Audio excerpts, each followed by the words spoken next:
Ladies and gentlemen, we hope everyone has had a refreshing lunch break. The second plenary session is titled Accreditation and Registration of Inclusive Business Models, Good Practices. The session will feature presentations of the Inclusive Business Accreditation and Registration Model, followed by an interactive discussion on how inclusive business accreditation and registration can be introduced in different ASEAN countries. The session will last for 1 hour and 30 minutes. As a background, these policy tools were proposed in the guidelines for the promotion of inclusive business in ASEAN, which, as mentioned by Yang Mulia, Pangeran Hajah Zeti Sufina this morning, was endorsed by the ASEAN economic ministers last year. It is now my pleasure to invite Dr. Peter John Brimble, expert inclusive business, as moderator for the session to introduce and facilitate the panel session. Dr. Brimble, the floor is yours. Thank you, Mr. Fadley, and thank you to the organizers of the 4th ASEAN Inclusive Business Summit. It really is my pleasure to have the chance to be in this summit, and I have also been fortunate to participate in previous summits as well. My main background and my reason for being here is because I worked in Myanmar on inclusive business for a number of years, and we were fortunate to be able to network with ASEAN partners and be able to benefit from events such as this one. In the session today, we will look in detail at the accreditation and registration of IB models, focusing largely on the experience of Cambodia, which is a relatively early mover in implementing IB accreditation. And in this session, we will be able to learn from the policymakers that have actually implemented IB models and the IB accreditation system, as well as private sector players, and also a colleague from Singapore who has had a lot of experience in social enterprise accreditation and related issues. So without further ado, I will move on to introduce the first of our 4 panelists, Mr. Vantu Chon, who is working at the Ministry of Industry, Science and Technology of Cambodia. Mr. Vantu, I know that you've been really a key player in pushing for the implementation of an IB strategy in Cambodia. And this indeed has been very impressive and a good example for other ASEAN countries going forward. You've also been a champion of the Initiative for ASEAN Integration proposal on inclusive business, which I understand that ASEAN is considering and which some donors might be interested to finance. Perhaps we can use this IAI program in order to push forward more developed accreditation mechanisms in other ASEAN countries as well. First, I'd really like to come to the point of our discussion today. We know that Cambodia has just completed a first round of official IB accreditations, and it would be great to learn more from you about how that was accomplished. In particular, I would love to ask you to let us know how you managed to coordinate your ministry with all the other government agencies and business associations as a key element of the overall initiative to promote inclusive business, as well as the accreditation program. Working beyond institutional boundaries and agency silos is not easy, and I know it's not easy in Cambodia. And it would be great to know how you've gone a different way and implemented this as a joint government-wide program in Cambodia. So Mr. Vantu, please, I invite you to make your remarks. Thank you. Thank you, Dr. Brimble. I really appreciate your work in various ASEAN countries, especially in Myanmar. And Excellency, ladies and gentlemen, It is a great honor today that I have been selected as the speaker for inclusive business, especially working on accreditation field and various cooperation field. First of all, I would like to express my sincere regard to our great leaders and the joint effort by the ASEAN community to prioritize inclusive business, which is the topic that we should continue to promote as a recovery tool for, especially during the COVID and post-COVID-19. As you may know, in ASEAN context, the inclusive business model has been adopted since 2017, and further in 2020, there is also a guideline by ASEAN to promote inclusive business in the region. Cambodia is one of that country, and we have done, fairly well. But due to the impact of the COVID-19, there is some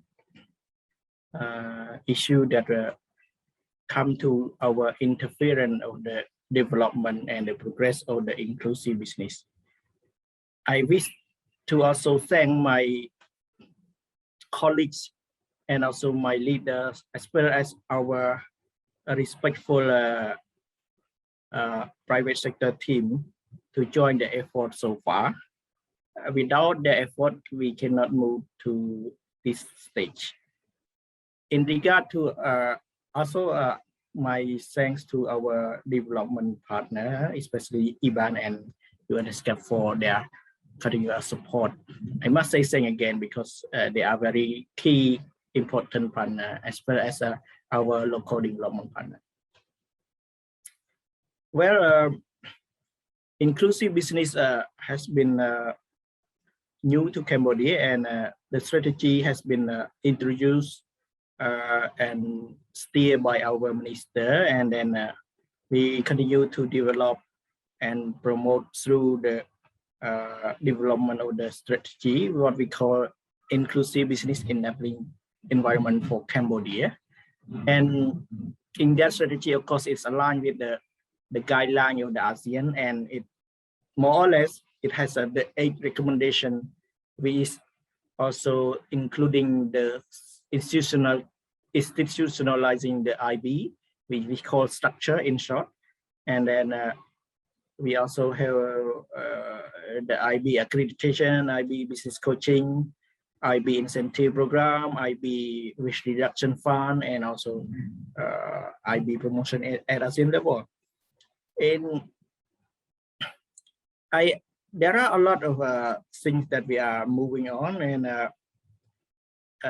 we are now in the last stage of the preparation of the officializing our strategy into the government endorsement, and expectedly it will be ready before when we chair the ASEAN 2022, and I hope that we will come up with better and what we call impact analysis of the IB in Cambodia.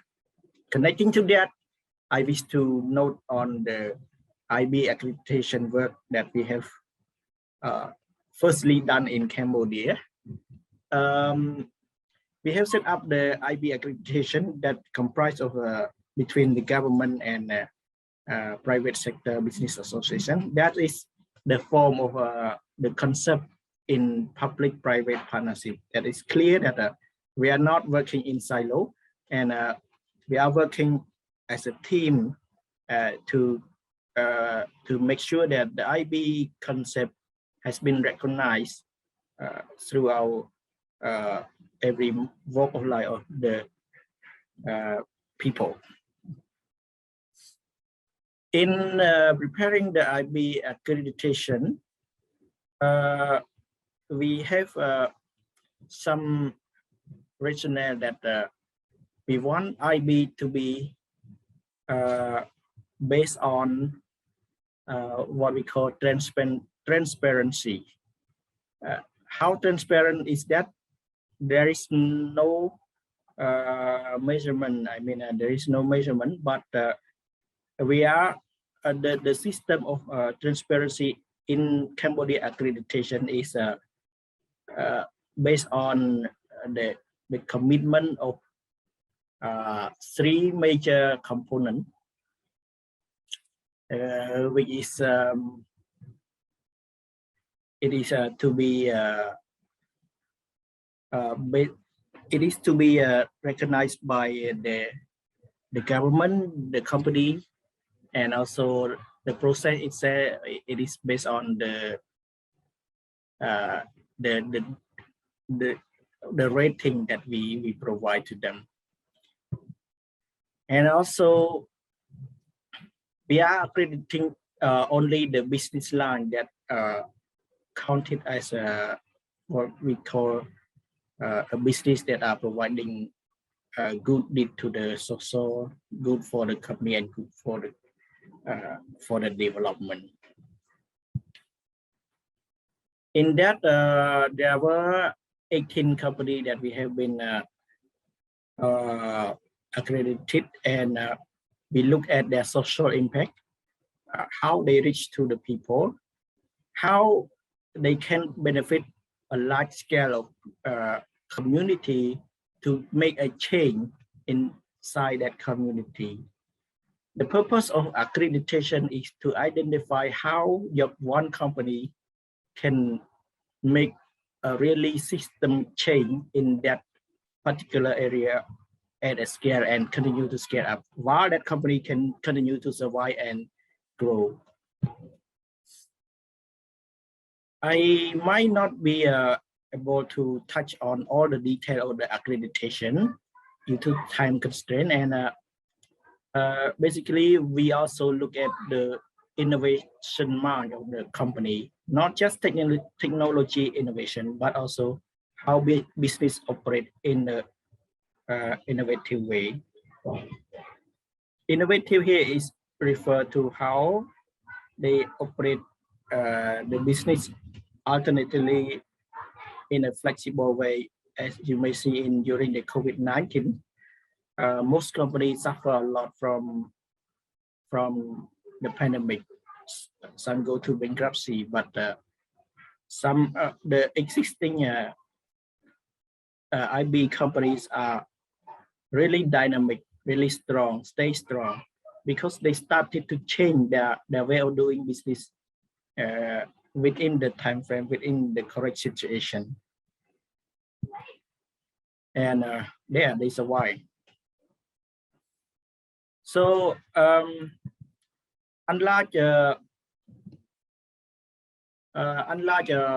normal company, we also expect that just from the current existing 18 company, there are huge benefit has been forecast, that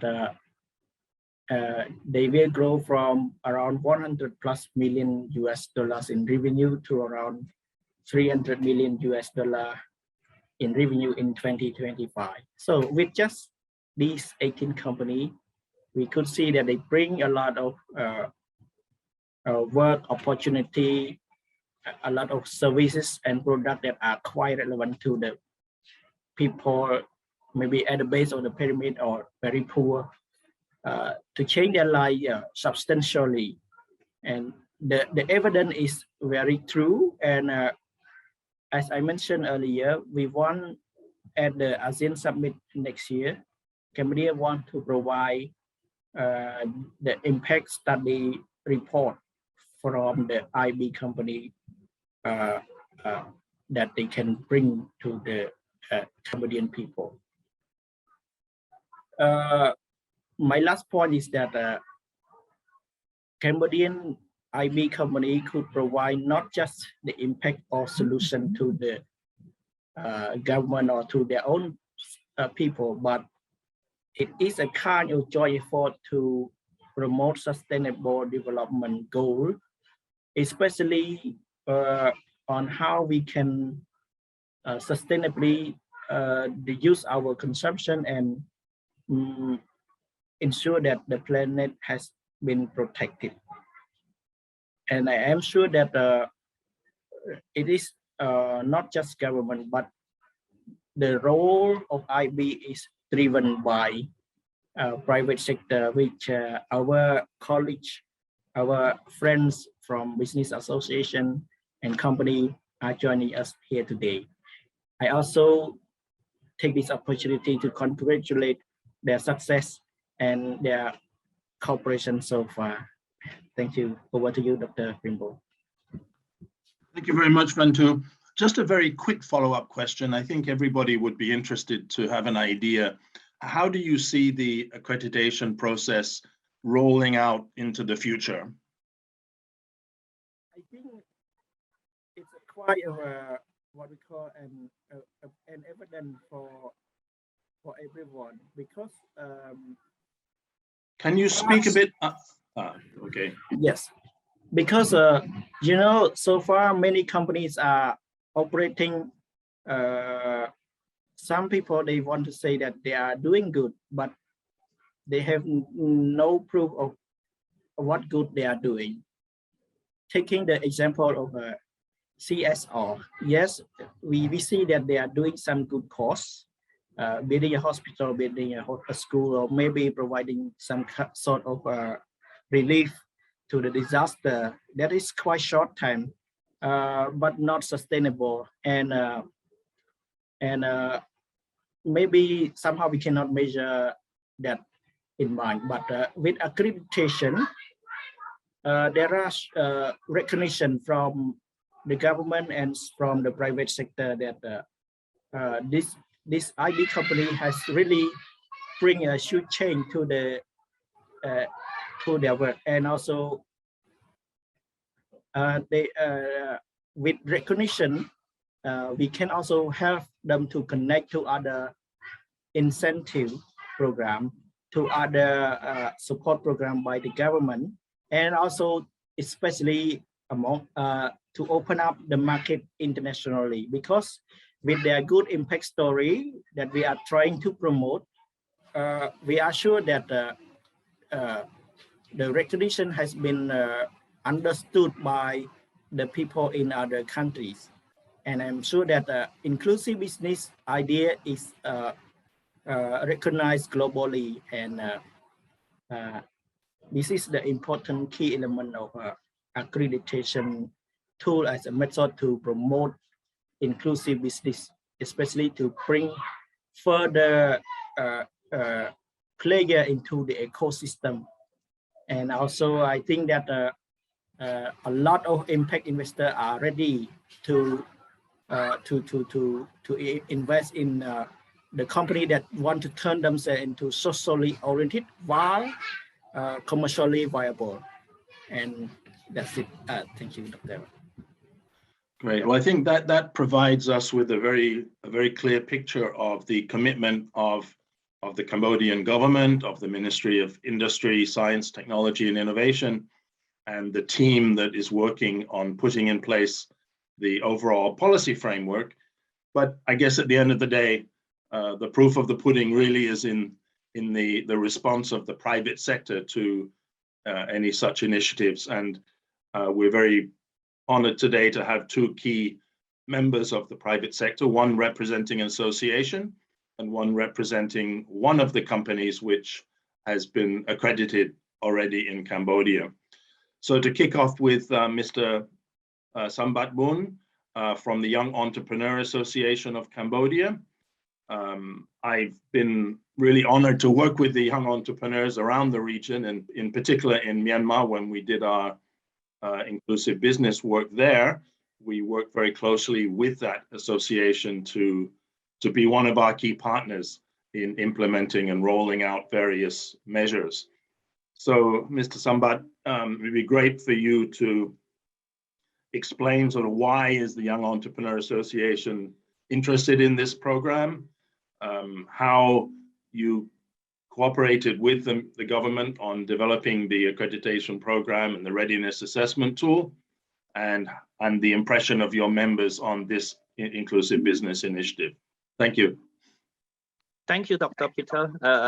Yes, as Mr. Wantu had mentioned, this is a good concept, but we can see that it is a very good concept. But it's all the matter of how the private sector can perceive the IB as their, I can say, as their investment, or it's their expense. So basically, Cambodia have done the scoping study of the IB, and also we have done the first round of the IB assessment. We have found a few very interesting IBS company in Cambodia already, including one of the speakers today. So we can see that there's a lot of importance and essential component that IB will contribute to the development and sustainability of the company. And so we believe that it will be a triple win. So IB will be a good for the business, including their expanding their market and also the sourcing opportunity. And at the other ways, we can see that IB concept will contribute hugely on the society in terms of economic growth and also targeting the low-income people. And at the same time, IB will be a good approach and also the platform where the private sectors and will work with the NGO and also the government. Yeah, so it will enhance the PPP among the private and the public as well. So we can see that it's a good model in order to combine the relevant stakeholder, including especially targeting the poor. And as the business association, we believe that that's one way or one approach that we can integrate the new or sustainable business concept for our members, as we currently have more than 400 companies within our Young Entrepreneur Association, and we cover more or less in many major economic provinces in Cambodia. And again, it's all about how the private sector can perceive the concept as an expense or an investment, but we see that it's a long-term for investment. And as the business association, we will play a main key role in order to promote the IB concept among our members. And also, we are looking forward for the technical support in doing the business coach for any company or potential company to be accessed to be an IB accredited. And also, for sure, YAC as a business association will join the accreditation committee and also support with the government in terms of doing the accreditation and also registration. And I can see that the government, especially ministry, is very active and also very supportive on the IB concept in Cambodia. So for sure, as a young entrepreneur, we will be very supporting and also join hand with the government and also other business association to contribute as the accreditation committee. And also currently we are doing our own business IB award, but we are not really a national IB award, but we are more or less on IB readiness award. It's part of our ASEAN, our Cambodian Young Entrepreneur Award. Usually we have our Cambodian Young Entrepreneur Award, but this year specifically we include the IB Readiness Award in one of the awards. And then we will proceed those who is award for this type to the national award, which will be accredited by the national committee, which is jointly by the ministry and also business association and then also the private sector. And one last thing that it's really important to involve in this accreditation and registration. So we want to make it as an ownership and also to bring the voice of the private sector in the committee and also the registration process. It's not from the government itself. And also we are looking forward for more assistance and also incentive from the government in supporting the IB company, which is one of the encouraging factor for the private sector to continue and to join enormously into the IB process. Okay, I will pause for now. Very quick from the Young Entrepreneur Association of Cambodia. Thank you, Peter. Great, thank you very much, Sambat. I guess I'm intrigued to learn about your IB award. I must say, as a tool to raise awareness of inclusive business, we were able in Myanmar to implement an IB award program through the Young Entrepreneur Association. And I think it was very successful at raising awareness. What other activities are you thinking about to raise the interest among your members in inclusive business and related activities such as impact investing? All right, so very come to my top of the mind. So the IB Readiness Award will be one of the flagship for the short period of time, short term, that we can share why the company have to be accredited in the IB. So they for sure will share at least how they can become the potential IB company. And also we will join hand with the ministry and also other business association to get the assessment tool. And we currently have more or less the tool in hands already. And later on, we will share among our members, and we may what we call the award, give award for the IB readiness for the champion.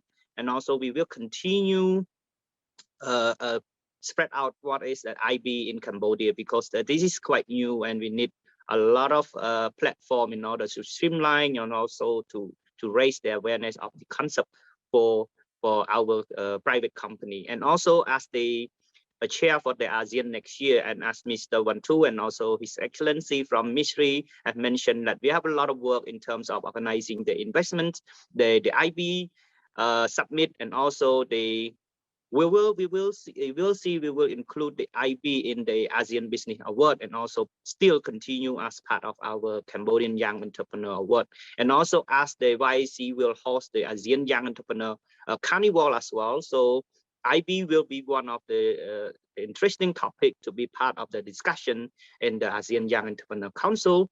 And also we are looking forward if we have a chance to continue to start the IB coaching for the potential IB company. So this is a very short-term idea that's come to my mind for now. Thank you, Peter.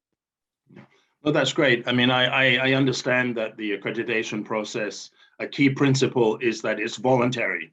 So it's not something required.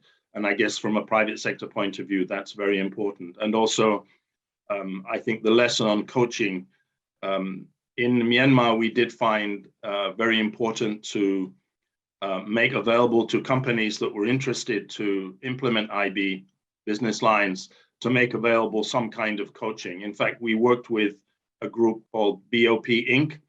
to develop capacity building programs and coaching programs to help companies to move into that space. So I think you raised both of those points as key ones. Okay, great. Sambat, thank you very much indeed. And maybe before I move on, Vantu, would you put on your camera? We're going to try and get the panel into, put on your camera and keep your camera on all the time from now on, so we have a real round table. And we now will be joined by Mr. Song Saran, who is the CEO of Amru Rice. And Amru Rice is a really interesting company in the inclusive business space in Cambodia. He is one of the 18 companies that has been accredited. And I guess from our point of view, very interesting to learn what you feel, Mr. Saran, were the key elements of the accreditation process, how official IB accreditation helps your business case, and what do you expect from now going forward? Thank you very much. Thank you, Peter. I would like to thank to Asian Chairmanship, President Darussalam, for organizing this for Asian Inclusive Business Forum. I also like to thank to ESCAP, Darussalam Enterprise, iBAN for inviting me in the panelist. It's a great honor, and we'd like to share that Cambodia is the first country to be accredited in the IB business model. I also like to thank my compatriot, Deputy Director Wantu, Ministry of Science, Industry, Science and Technology, Mr. Sombat, as the Director of Young Entrepreneur Association, for his very good inputs.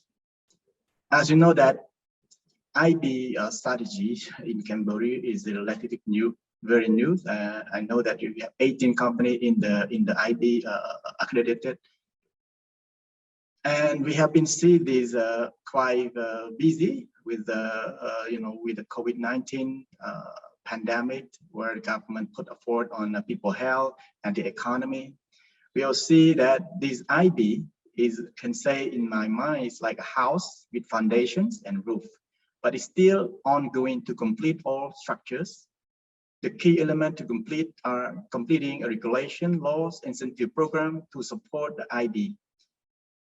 In 2019, as Cambodia organized the inclusive business forums, we found many interesting people, private sector are interested to join in the IB model. However, we did not see the IB registration in the single postal registration or any special for the special IB business or anything that we see on the postal is still on development. I can rely on my colleagues from Ministry of Industry, Science and Technology that some business expanded to 18 company more. That I really appreciate, and I'd like to thank you and congratulate for the effort to support private sector in the IB registration IB in Cambodia. In case like Cambodia, AMRO did inclusive business in our mission, and objective of the company. We've been integrated in our CSR programs to help smaller farmers, including indigenous people. We've been achieving 25,000 people in the supply chain, mostly smallholder farmer and indigenous people. We are targeting to reach 50,000 people by 2023. If it doesn't make any change, we will reach this number. By adopting the SDG 2030, we began aligning the goals, ensuring that we adhere to the IB business model and as social, compliant, environmental, also related to the somehow we contribute to the development inclusively without doubt is make the people as a partnership. I like to share that we have some thing we expect to get it from the IB. One is called impact story and the branding of the IB products. That would be a next can say challenging that we need to address this to make the private sector more motivated and more moving on together with the people, especially for the smallholder farmer. So in the 4 Asian Inclusive Business Summit, that of course we have today, I believe would be a great event to showcase a diversity of business model in South Asia and helping build back better, especially in the COVID-19 pandemic post-recovery. Rice was selected. Today, we also selected in Impact Story in feature and for published. We are very glad for this morning we've been featured. That's one of our commitment, and we commit to do so, likely continue to do in the whole of the company plan and strategy. Cambodia strategy IB can say is very important, can say a blueprint on how government, business, donor, impact investor can push for more responsible, ethical, and sustainable business practices. As I believe we can put IB strategy into create a concrete implementation, create new entrepreneurs, social impact entrepreneurs, and other business large size come to their social responsible or CSR framework. And I also think that a winning strategy should be how we could experiment, how we could share, we learn each other based on the result we have been achieved. Like today, we've been learned from Vietnam, we can learn from other country, Myanmar. That's a part of, can say, a networking and sharing experience. Having said that, AMRO, we have been work more than 3 years, and how we are shaping the IB in our strategic plan. We did not see it going to be a simple one. It needs a multi-stakeholder plan. We can say public-private producer partnership. And of course, we cannot achieve without developing partners, NGOs, and community, especially from the smaller farmers themselves, to be joined, empowered to join and speak, especially let them make decisions, focus on social economy, and also in their own way of social enterprise or job creation in their community. So we encourage, especially also on the women and genders, to be included in the IB. To do this, AMRO, we set up, one platform. We say we co-invest joint ventures with the farmer. We have 1,000 farmers, the shareholder, create one company that multi structures all key components together. So meaning they are growers, they are also the investors, and they also learn about how to doing business, the business mind people thinks. What is the business they should shape on their own way in a community after they are learning with a corporate company. So we are registered Cambodia Agriculture Cooperative Corporation is one of the can say a platform we call 4P, Public-Private Producers Partnership. So this is a part of the IB model because we want them to make decisions. But if they don't know about the business, they cannot make a decision. Then when they join us, we learn, we share, we create an opportunity for them. And they're gonna be the leader in the futures. We just want them to transform to the what is the business they should design, access to finance, technology. They can learn from this platform. So I'd like to also highlight the important developing partners. The government always put forward. Now we are on digitalization, and I'm sure that inclusive business would be made better, like build back better because of the technology. So I appeal all the technology company to come on invest in digital trade, agri-tech, and other technology can help those smaller farmer more cost saving, more competitive, and can say it's one of the next core traceability and integrity for their own the way of business. So thank you. That's my points. And then if you have more questions, I like to answer you. Thank you. Great, thank you, Saran. Very, very interesting. I think you covered a lot of ground there, and I really want to press on now and give our audience a chance to question you more about what you liked about IB certification, what you like about IB. But let me now bring in Mr. Jirong Tam, who is from the RAISE in Singapore, which is an organization looking at social enterprises and how they can contribute towards inclusion in Singapore. Clearly, the IB discussion is a bit broader than just social enterprise, but it'd be very interesting to hear your view on how discussions around inclusive business have been carried on in the context of Singapore and in the context of Singapore's partnerships with other countries in ASEAN. And also, are there plans for more activities around inclusive business, academic institutions, and so on, B Corp in Singapore? Welcome to the panel, Jirong. Yeah, thank you so much, Peter. Firstly, I would like to thank Brunei for organizing this 4th ASEAN IB Summit. I would also like to thank the ASEAN Secretariat for really inviting me to speak on this panel. Yeah, thank you so much, firstly. Yeah, Peter, thank you for your questions. RAISE, our journey started, I think, approximately 6 years ago. I think quite similar to the experience of the rest of the ASEAN member states. I think there is a recognition, the government recognizes that companies should do more beyond CSR. It's really about the integration of, say, social impact into a for-profit entity. I mean, you could call it a social enterprise or inclusive business, but I think intent-wise, this really is broadly the same.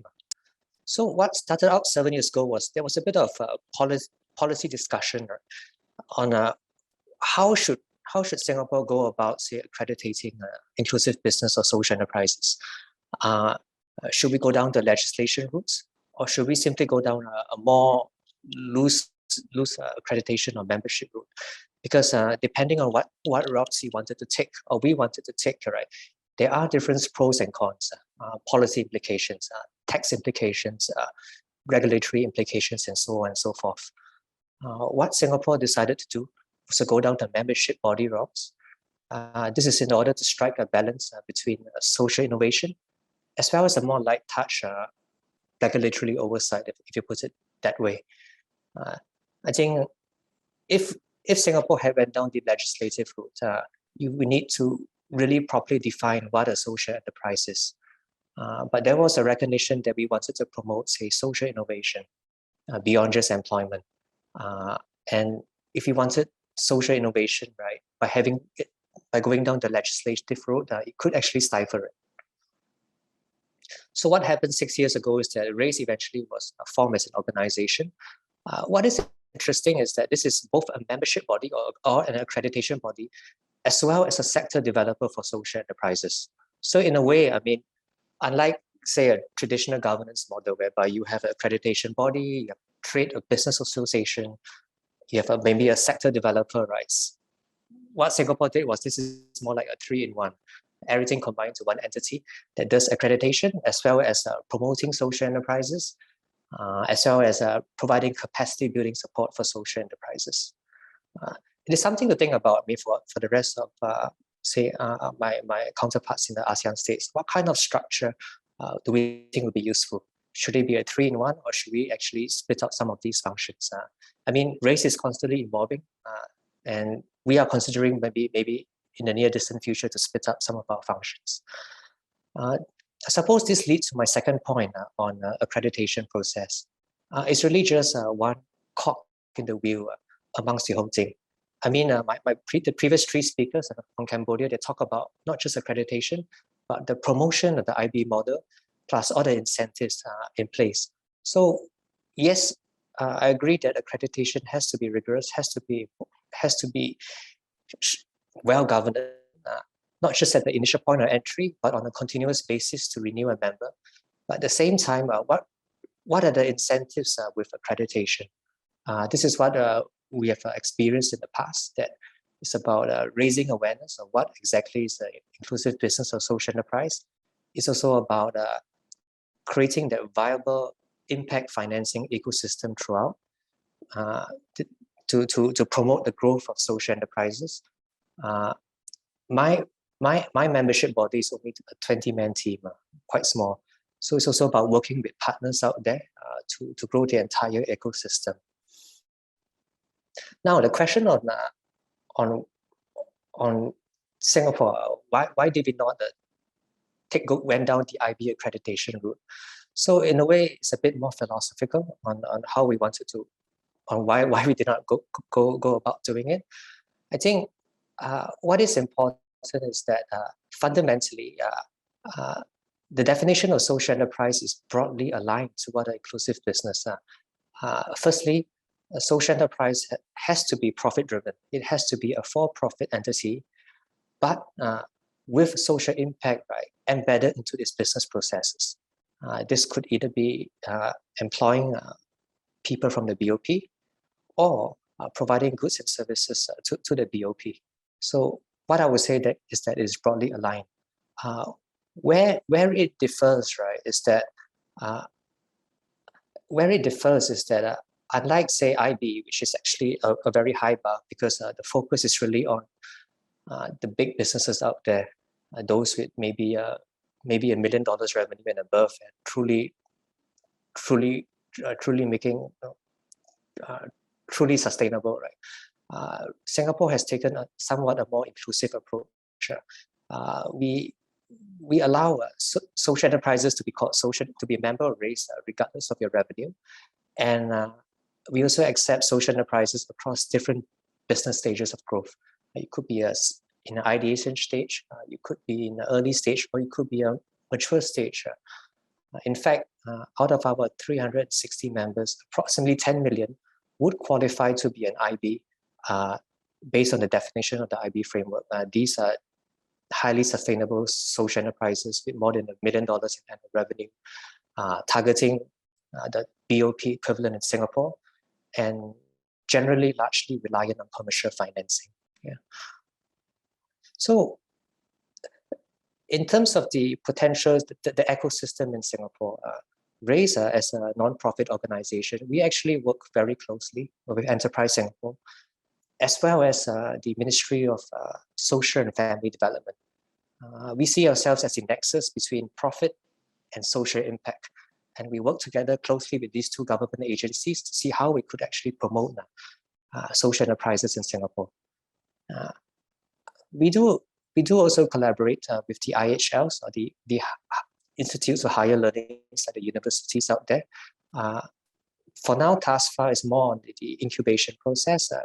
They churn out aspiring entrepreneurs, and where RAISE comes in to work with these IHLs, with the universities to incubate these entrepreneurs, to teach them that it's not just about business, but business can be married with impact to eventually scale them up to be social enterprises or inclusive businesses. Yeah, I think I stop now and open to more questions. Yeah, thank you, Peter. Great.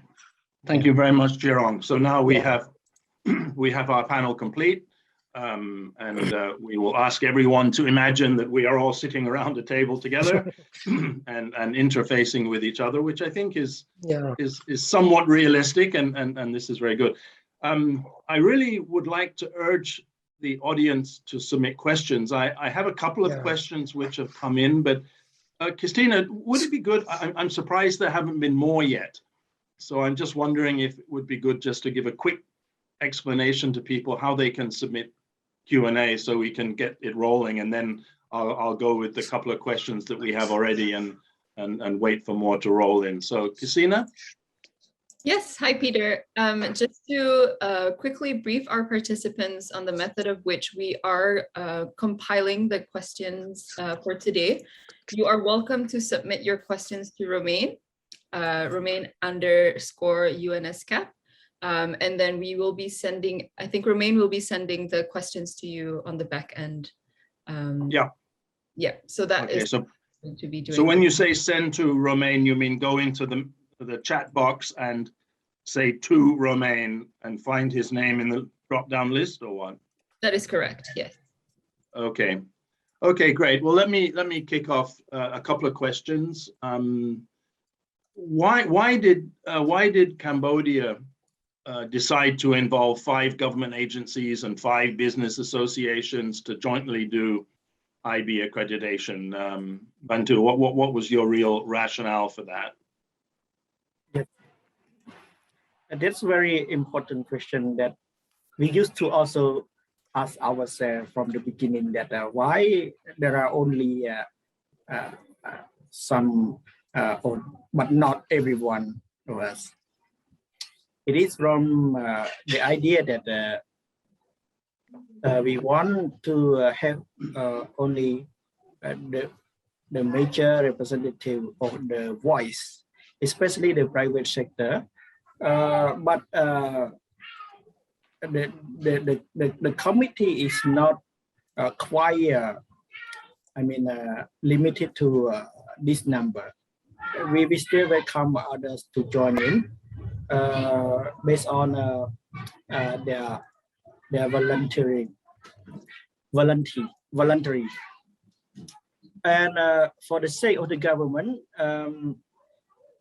we have during our interview and meeting discussion, we found the key relevant to promote more IB in a strategic way, because those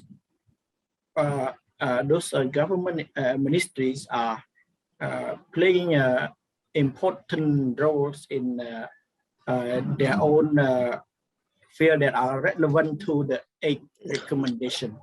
One is the Ministry of Commerce, which are quite active in the business registration, and that they can help us promote even farther, that maybe some other company maybe never heard of what is iBAN, and they can have coaching, provide some assistance, discussion whether you want to change it. Another one is the Ministry of Economy and Finance, who is in charge of a much more bigger financial program, like the SME bank, and how we can integrate some part of the maybe reduction fund in the future that we can hopefully establish, and then we can engage more of them. And then also our own ministry, we are working closely with the majority of the manufacturing sector, and also we are also the assigned agency to work with the ASEAN SME coordinating committee, which who initiated this idea. In terms of we have also our investment board in the CDC. They are also in charge of the new investment law. That's why we found that these are quite relevant, and as I said, we are not limited ourselves to the current number, but we try to find relevancy, and then we make it link together, and then try to make sure that our accreditation of the company being more or less that we can serve each other better between the request of the company and how the company could comply with their promise in the way that they can go inclusive. And I would like to stress that even though Cambodia has very few companies as IB, but perhaps the accreditation committee can continue to move on doing accreditation once or twice every year, and then we can move this number up, and then perhaps, like Jerome said, thousands of more people could enjoy the benefit in the value chain. And I believe that not everyone want to enjoy the good cost or maybe flash assistant, but they want to do their own job and then create their own living. So by inclusive business, we want to promote that idea that you do yourself, you create yourself, you enjoy yourself. Thank you. Thanks very much indeed. That was very interesting. Another question we have is that SMEs and some companies might find it expensive, or you know, they may have difficulties raising the cost of transitioning to IB, to be an IB company or an IB business line. How would you see that looking forward in terms of the kinds of incentives that government could provide and so on? Perhaps Sambat, you could address from the point of view of your association, which has some SMEs in there. That's a very good question, and it might be my question too. And also, it's good that we have to work together with the government and also the private sector itself. Why they have to transform, or whether their business is already an IB potential already, just like maybe have to look after a certain business line or change a certain model in order to be accredited for the IB. So it's a matter of how the committee or accreditation national committee work together to provide a certain incentive. It can be incentive, it can be a capacity building for them in order for them to be able to expand their business. And also it's good opportunity, I believe, for Cambodia, that we have a big gap in terms of moving, as I mentioned, about the market and the sourcing potential. So it's believed that there should be a big cooperation or investment to look at the IB model in order to provide the support from the trade itself, and also from the government incentive, that as the government have opened up opportunity to provide certain incentive for those who will be the IB certified. So I believe that can be a good gateway to answer why the private sector have to go for the IB accredited. So it can be a opportunity for capacity building. It can be opportunity for a tech incentive, and it can be a coaching program, and also maybe some certain financial opportunity in order for them to be able to be an IB potential, and also opportunity to expand their business. So these are something which we still need to be discussed among the committee as well. I see. And Saran, what do you think on that? The cost of actually implementing IB systems? Yeah, thank you, Peter. In my opinion, it depends on your business model, because what we call here inclusive business model is not free, it's not grant. So meaning we need, to ensure we are locked for 4 year, 5 year, or 10 year in your business plan. So in my opinion, you just invest with the farmer, invest in farmer. We are not invest with maybe likely infrastructure, probably it's a government role. So I believe what AMRU do is invest in with the farmer. We believe in farmer. We believe they can do it. They have owned the land. They have asset, big asset. They have the labor. So we believe we can make it happen. So if you look on a few years, you will not see any positive. You will see a lot of negative, a lot of money out. But I'm very fortunately, because I found more developing partner would like to join, that help for AMRU to save some costs. We have been awarded, or can say 50% grant in the way we are doing. So it very motivated us to continue. So we see many people now try to invest in people. They want the people get equal, they get inclusive development, growth, inclusive growth. They want to ensure, the SDG or environment, good environment, better prepared, resilient economy for all the community that involved in the supply chain. That somehow very motivated. So I encourage private sector. We do walk the talk, do it, action. You don't do, no one will help you.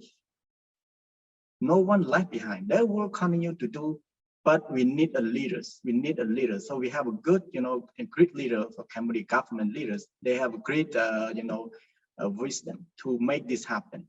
So we as private sector, we encourage, like Chairman say, social enterprise, small, medium, or large company to be invest in CSR, for example. Just make it happen. A project. We should not do like one page and buy. You go for a 3-year project, because I saw some large company, they just do one time grant, one time and buy, do some that. So make it in a project way, in the way we train them, create a job for them, and make the market access, finance access. All those would be helpful in the medium and long-term runs. So I can say a lot of cost money, of course, but it in the business plan, it in the company business plan, because we believe we have a market needs of this IB product. We believe that is something, consumer have been, aware. You look, on the children. There is today. I feel hot. Why? Why so hot today? Why so cold today? Because climate change. So you want them better. You go with the IB product. With the IB standard, you protect environment. So this is a good example where you should train, educate also education to the new generation. That also encourage us in the midterm and long-term investment with farmers. So it's very simple. We did not expect to get things happen in a few years, but we will very believe in the long term. And at least you make people smile, you make people happy, they enjoy life. That's what you achieve in your company. We are not big company, but we have big heart to make it happen for our poor people. We need them to get out from the forest. We need them to back on society, to integrate to the community. So we need them to speak out. That's why we are there. Yeah, thank you, Peter. Great, thanks very much. Jirong, did you have anything to add on that? Yeah, I think I agree with what Sarang had mentioned. Increasingly, there's a new generation of say millennials, or the new generation, the younger, who are basically the new consumers of goods and services. They don't just consume, right, based on the kind of goods and services they can provide, but they are also very mindful of what goes on behind the scenes, whether or not it's sustainable, whether or not it's tied to some form of whether or not the business process itself, right, has some links, right, to supporting the BOP or supporting some form of business sustainability initiative. So as the consuming crowd become more sensitive for such things, so what RAISE does is that we try to educate SMEs out there that if you want to have your business model long term to be sustainable, to continue to survive, right, you need to start taking into account, right, that the future consumption is going to shift. You need to start changing your business model. It's not just pure capitalism. Capitalism has to marry social impact, and you need to change your business processes. So at the awareness level, this is what we do to reach out to the SMEs out there. But at the same time, what RAISE as a sector developer has is we do have some funding levers. So what we try to do is that, okay, if you want as an SME, if you want to convert into a social enterprise or maybe an inclusive business, we can help you with some grants. But of course, the money is finite. You still have to do your cost benefit analysis. Maybe in the first 2 years, I could support you with a bit of grant, but with the hope that you can eventually transit and still continue to be just as productive. Yeah, but they have to see the longer term perspective, the longer term picture that being inclusive, being a social enterprise would create more value to your organization or company in the long run. Yeah. Great, thanks. Look, thinking broader across ASEAN, how would you see the balance between cross-ASEAN IB support, cross-ASEAN IB funding, perhaps, or will it really come down to being up to the individual countries to make available funding? How do you see the balance between cross-ASEAN activity? This is a question to all of the panel, really. Jirong, go ahead. Okay. From my end, I think it's about working with different stakeholders, even within Singapore itself. I know recently of late, right, there has been an influx of potential family offices. They are planning to set up or be domiciled in Singapore. The question is, how do we activate some of these family offices or big corporates? Singapore, it is not possible for Singapore, right, to I don't think there are enough investable social enterprise or inclusive business in Singapore so the question is, how do we channel some of these funding, right, to the larger ASEAN region? So this is a discussion that will be ongoing, that how RAISE can actually work with, say, the Economic Development Board. How do we work with Enterprise Singapore to work with some of these family offices, right, to educate them on impact financing or impact investing. And I strongly feel that, say, the IB framework, right, it's a good launching pad, right, to actually narrow down, to filter down the type of investable, say, inclusive businesses there are within the region. Yeah. Yeah, may I also on this point? Yes, I support the idea that we go to every stakeholder internationally for funding the support of the endeavor for inclusive business. I think the international partners, they have the same voice right now, that when we talk to them, the topic of inclusive business rhyme very well to the development agenda that they are also working at, like for example, the Australian government through the initiative for ASEAN integration that they are ready to fund some part of the business coaching and business accreditation work for Cambodia as part of the II agenda. And also there are international community who are setting joint hand, like the ADB or also RFD Swiss context that we are talking to recently. They are also willing to help, but we need also to concretize ourselves within the country. Or what exactly we are supposed to get the funding, like Chiro said. I think that we need to narrow down our proposal and then keep that actionable so that we can talk to everyone and then get the job in a project done within the time frame as expected. So the thing I want to raise here is that we want to also the government to make sure that the cooperation has been obtained with the development partner, and then we can bring forward both also the investment and also the support from every development partner. Thank you. Yeah, in fact, I noticed that there is a new foreign investment law now. In fact, I think just approved by the National Assembly today or yesterday, that does introduce some incentives for R&D, for training and skill development and so on. I'm wondering, in the discussion of accreditation of IB and incentives for IB, both of which are pillars of the IB strategy, what has been the discussion about providing investment incentives to IB based on the accreditation or something else? That is within our internal exchange on the view on the incentivity for the accredited IB companies.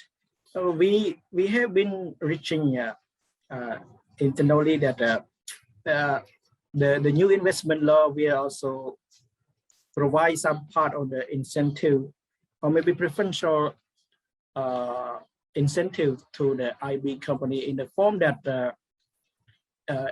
it provides across the business line that the IB company have in Cambodia.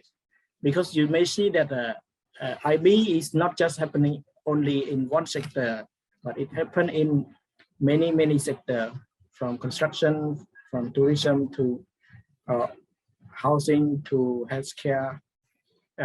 So there must be a special incentive that play a unique role to support them, whether it is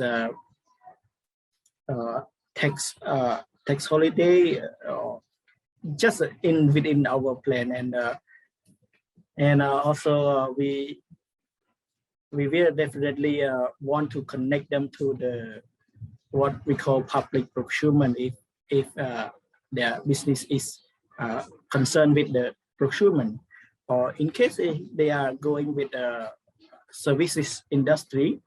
We are also looking at how we can coordinate the partner to maybe have provide some kind of assistance or market their services to the much more customer. So in short, the new investment law is very general in nature, but basically with the inclusive business enabling environment strategy of Cambodia,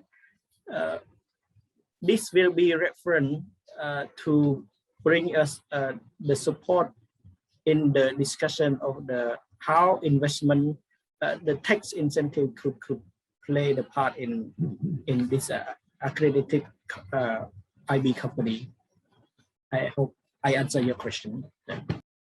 Yeah, thanks very much. No, I think there clearly would be scope for implementing regulations or whatever of the investment law that could consider adding in the incentives for inclusive business, but that would really need to be discussed.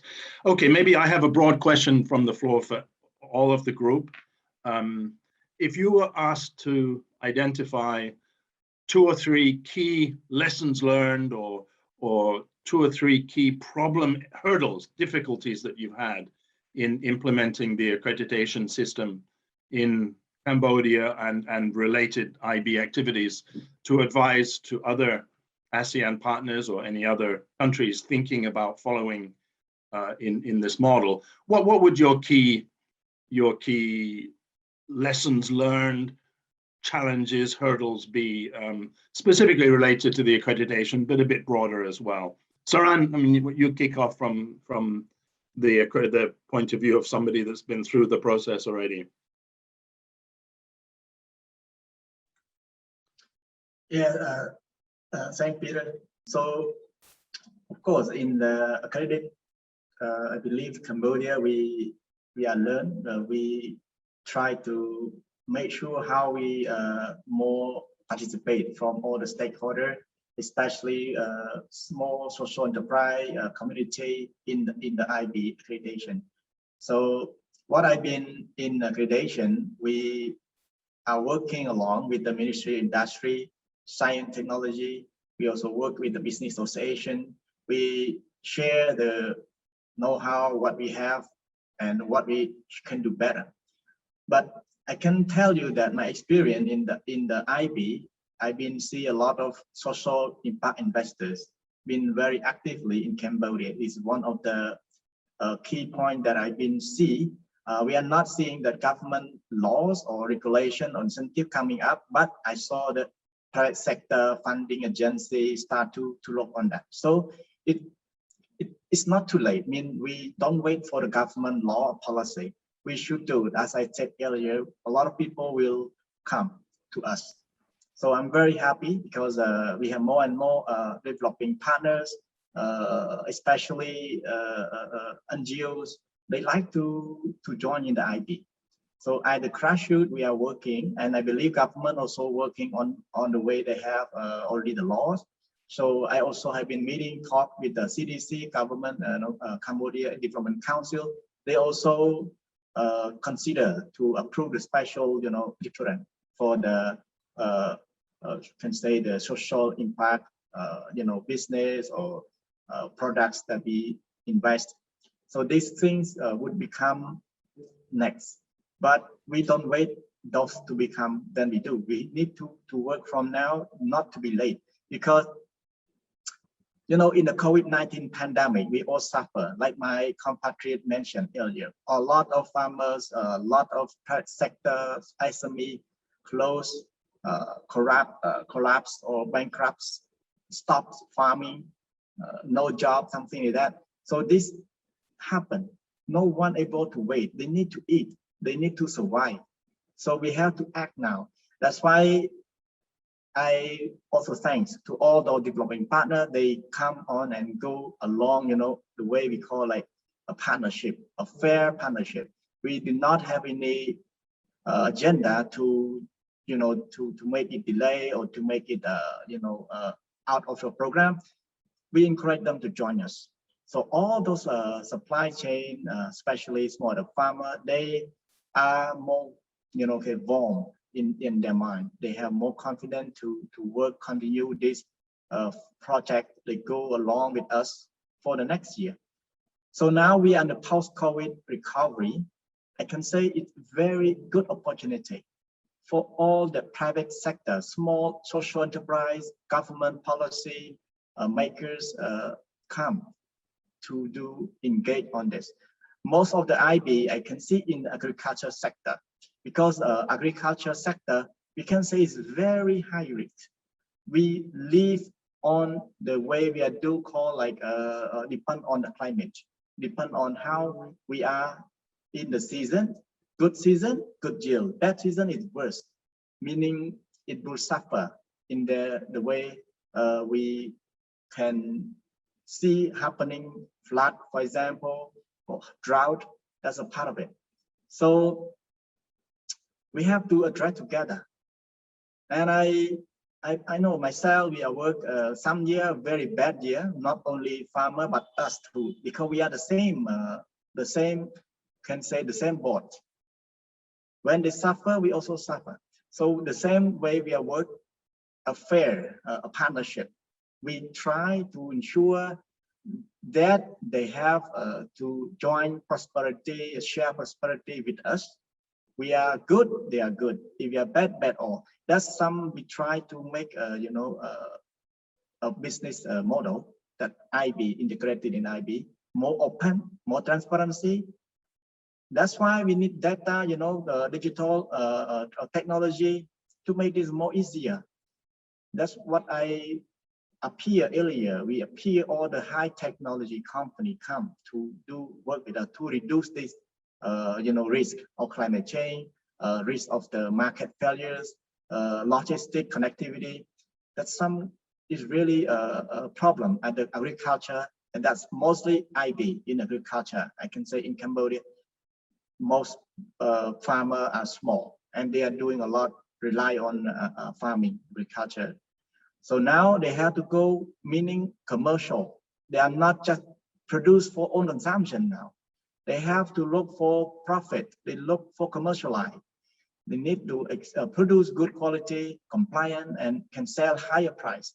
So this not coming alone from themselves, not only come from the NGO partner, it's coming from private sector, education, training, developing partner, come together. We come in one. If you go one by one, it would not success in my experience. We need all together to come, even government go, so it can be a good practices and success.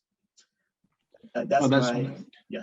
Thanks very much. I think I can see that, accreditation is a process. Accreditation may be a little bit less sexy than IB awards or other incentives, but it really plays a key role. And you talk about digitalization, you talk about recovery from COVID, talk about building social impact going forward, then it becomes a key part. So let's move on. Sambat, how about from your point of view, what lessons would you give to your young entrepreneur associations around the region or other partners with regard to this accreditation plus issues? All right, I want to address two questions you mentioned. You asked a very right and very good question during this the situation while all of the ASEAN countries are in this summit, and it's good time that we discuss about how we can spread and raise awareness about the IB into all approaches and also mechanism that the government and also the private sector itself and also the business association to inform the private company about what is the IB. And it's I very support the Mr. Songsaran mentioned, it's a very long term and it need a lot of stakeholder engagement. As Mr. Wantu mentioned, Cambodian government have done very well in terms of engaging all the stakeholders. So I believe it is a good time that all the ASEAN countries voiced the same things about IB, integrated IB approach into different channels like ASEAN Young Entrepreneur Council and Brunei, now the chair of the ASEAN. They are hosting the IB summit, and Cambodia, we will continue working on the IB, and we are working with different stakeholders. So it's all about how we learn from each other, from country to country, even though maybe one country go ahead, maybe one country is one step back, but still it's time that we have to follow up with each other. And also we have a very good support from the development partner, like our development partner so far, ESCAP, iBAN, ADB. So we are still going very well in terms of that. In terms of the SME challenge, we can see that for the Cambodian case, legal registration is still one of the challenging issue. And for the tech incentive, just to make sure that it is a real tax incentive. It's not to put more burden for the certified company as the IB. So this is one of the question that we need to be really discussed among the committee to make sure that it's a real incentive not to put more burden for the company. And also, as we discussed about, Mr. Zaron mentioned, because his model, business model has been more or less very go to the IB a lot already, but a lot of companies have to catch up how they can diverse or maybe change in a certain business line in order to adapt with the IB business. So how big is the investment? How big is the return on converting themselves into the IB? Whatever, not the whole business line, but a certain line to make an IB certified. So it's about how they can to change their business model. So it's all about the capacity building. That's a lot of contribution need from the business association, government, and also the committee itself.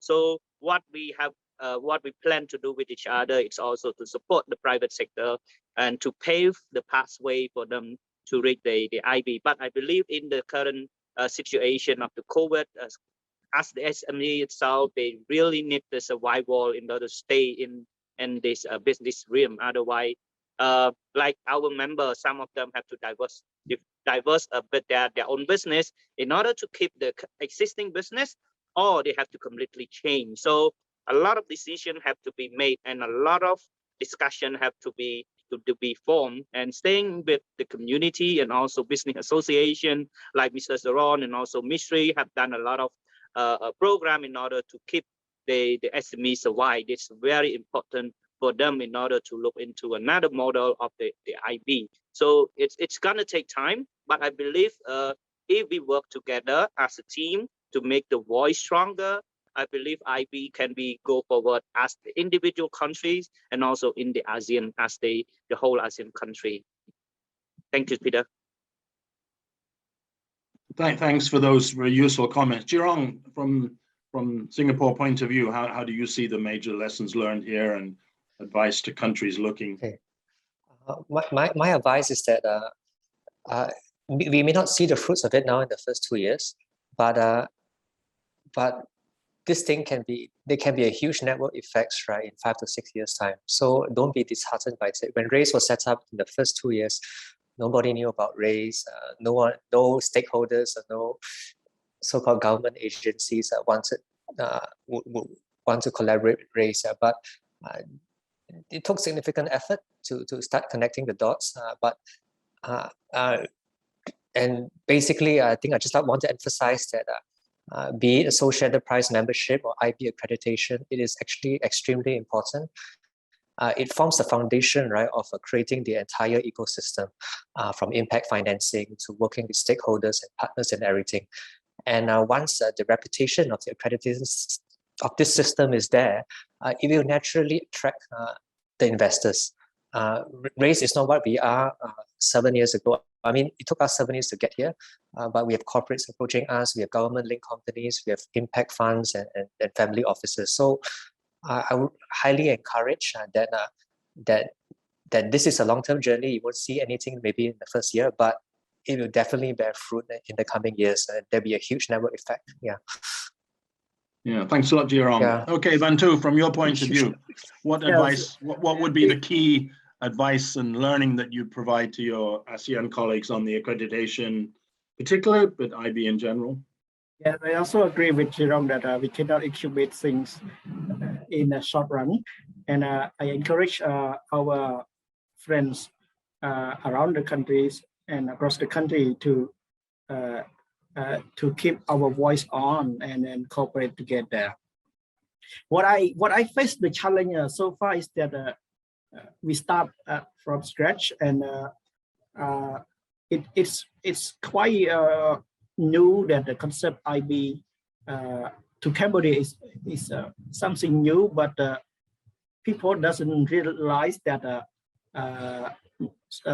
some people, some company like Rice has already done the job, but they are not clear that there is a term what is inclusive visit there for on.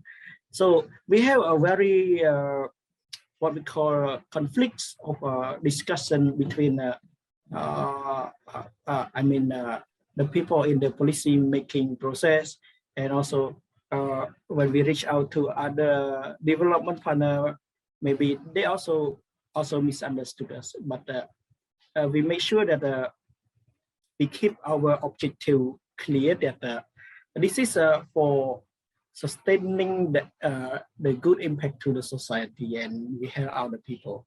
So I want to emphasize that the objective of IB should be really clear and really relevant from the point we started discussion, and we don't change that. And another challenge that we are facing is that with the shortage of resources, I might want us to jointly cooperate together, that we cannot start with something that are not at hand, but we start something that we have in hand, and then reach out to others so that we can move on. And then just like we mentioned, that why we involve various government agency, business association, because they have their role to play within the committee, not just coming to accredit the company, but they also have the role to provide some business coaching, has the role to talk to development partner or donor to provide some support. And also the government policy maker also can voice up to their senior leaders that this project is should be prioritized, this is not. So thing is that we need to sort things out in a clear timetable line, and then that's we can move on. And of course, to involve not as many people, but the people that are providing commitment to the job. That's what we are facing. And during the COVID-19, in times of crisis, I also witnessed a big problem within the process of development of IB accreditation, along with the other IB activity, because communication is the key point here. But when the epidemic struck, we hardly find a good time, I mean, some kind of favorable condition to bring forward the people together to listen to the same voice, what are the intention we are facing. So I think it's not just a matter of funding, but also a matter of how we communicate things clearly. And that's okay. Thank you very much, Vantu. Very interesting set of wrap-up comments. One small leading question that might be a concrete output of this session is that we gather that the government aims to accredit at least, say, 80 IB business lines by 2025, up from, I guess, the 18 that have already been achieved. And in that process, Sambat, I wonder whether Young Entrepreneur Association, other business associations may be willing to carry out an extensive survey of your members to find out which companies might be suitable or might have IB business lines or aspiring IB business lines. Would that be something useful to aim at the various business associations to do concretely? Yeah, Peter, this is one of our main activity that we are planning to do, that the IB Readiness Award for the Cambodian Young Entrepreneur Award is one way that we are currently doing. And also we are still looking for more. And I believe as we discussing the whole time of this afternoon, this is new, and some of our members are still not really aware. Even our team, our committee is still, there's a lot of things to learn, even the tool. We are still making it into the final. So I believe there's a lot of things that we have to develop and also to learn, and then we can for sure start reaching out to our members. And I believe there's a lot of more company out there, the IB potential, or maybe should be IB accredited, but it needs some time in order to reach them, in order to support them to be a real IB for sure. And I believe Mr. Saron will be one of the good mentor for the upcoming IB potential business as well. So yeah, that's one of the main activity that we are planning. Great. Okay. Well, I think, thank you. This sort of brings our discussion to a close. I think we've covered a lot of grounds, focusing on accreditation, but reaching out to ASEAN cooperation, the guidelines to raise awareness among ASEAN countries and the possibilities of coordination, and specific activities of firms in Cambodia to increase social impact, to implement digitalization and so on. So maybe I on behalf of the organizers, I'd just like to thank everybody for this very interesting and active discussion. And I will hand back to Mr. Fadli to take over the session looking forward. Thank you very much, everybody. Really appreciate it. Thank you, Dr. Brimble, for that wonderful moderation. Ladies and gentlemen, the next session will feature a parallel session on 2 different topics.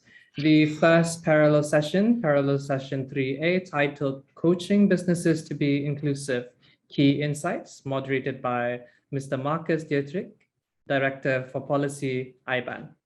The second parallel session 3B, titled Promoting Social Enterprises, Inclusive, Responsible and Sustainable Businesses, moderated by Mr. Max Bilakovsky, Policy Analyst and Project Manager, Social Economy and Innovation Unit, Center for Entrepreneurship, SMEs, Regions and Cities, OECD. After the coffee break, you will be divided into 2 separate rooms following your preference that you have selected upon registration, like earlier this morning. The duration for this parallel session will be for 1 hour and 30 minutes. We will now enter into a coffee break and reconvene before 3:15 p.m. GMT+7, so that is Jakarta time. Thank you, and back to the tech facilitator, Christina. Thank you very much, Mr. Fadli. And thank you all for your participation in this session of the 4th ASEAN Inclusive Business Summit. In a few seconds, we will be moving to a short coffee break, but please do stay tuned as the 2 parallel sessions that are coming afterwards are at 15:15 Indochina time. Please note that these sessions will be in different Zoom meeting rooms. So attached in the chat box, you will find the links as well as in your participant guides for those sessions. Looking forward to seeing you there.